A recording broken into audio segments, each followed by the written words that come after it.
என் 14 வயசுல ஹார்ட் என்லார்ஜ்மென்ட், இருதயம் வீங்கிவிட்டது. என்னுடைய வலது கால் பாதிக்கப்பட்டு செயலற்று போய்விட்டது. சென்னையில பாடியில தான் நாங்க இருந்தோம் 10 வருஷம். 68ஆம் வருஷம் முதல் 78ஆம் வருஷம் வரைக்கும் பாடியில தான் நாங்க இருந்தோம். என்னுடைய தகப்பனார் அங்கே வியாபாரம் செய்து கொண்டிருந்தபடியால் குடும்பமாக இங்க இருந்தோம். வெள்ளிவாக்கம் சிங்காரம்பிள்ளை ஸ்கூல்ல தான் நான் படித்துக் கொண்டிருந்தேன். அப்பதான் என் சரீரம் பாதிக்கப்பட்டது.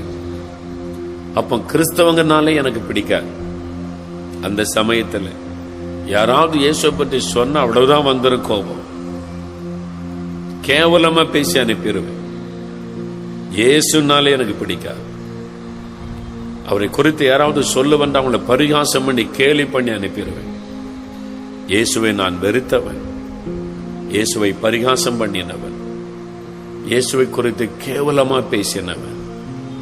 ஆனால் தான் இன்று அவருடைய வார்த்தை அறிவிக்க நான் நிற்கும் பொழுது அவருடைய சமூகத்தில் நடுங்குகிறேன். எனக்கு என்ன தகுதி ஆண்டவரே? உம்மை கேவலமா பேசினேனே, உம்முடைய வசனத்தை எடுத்து உம்மை குறித்து பேச எனக்கு என்ன தகுதி இருக்கு? உம்மை அவமானமா நான் பேசினவன், கேவலமா பேசினவன், மேடையில சொல்லக்கூடாத அளவு இயேசுவை குறித்து கீழ்த்தரமா பரிகாசமா பேசின பாவி துரோகினா. இன்னைக்கு என்னதான் உங்க முன்னால நிறுத்தி அவரை குறித்து அவர் பேச வைத்திருக்கிறார். அப்படி நான் இயேசுவை வெறுத்தவன்.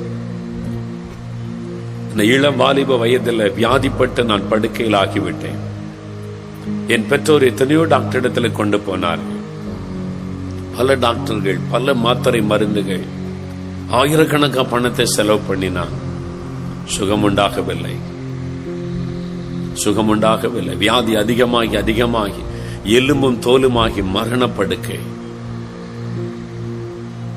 இனி அவ்வளவுதான் என்கிற சூழ்நிலையில அயனாவரத்தில் எங்களுடைய சொந்தக்காரங்க கடை வச்சிருந்தாங்க. அவங்க சொல்லி அனுப்பினாங்க, ஒரு டாக்டர் வெளிநாட்டில் படிச்சுட்டு வந்திருக்கிறார், ஸ்பெஷலிஸ்ட், அவர்கிட்ட கொண்டு வந்தா காமிக்கலான்னு சொல்லி எங்க அப்பா அம்மா என்னை தூக்கிட்டு போனாங்க. என் காலை ஊன்ற முடியாது, வலது கால் முற்றிலும் செயலற்று போய்விட்டது. ஒரு காலில் தான் நிக்க முடியும். படுக்கையிலிருந்து நான் எழும்புனா என்னை தூக்கி உட்கார வச்சா நான்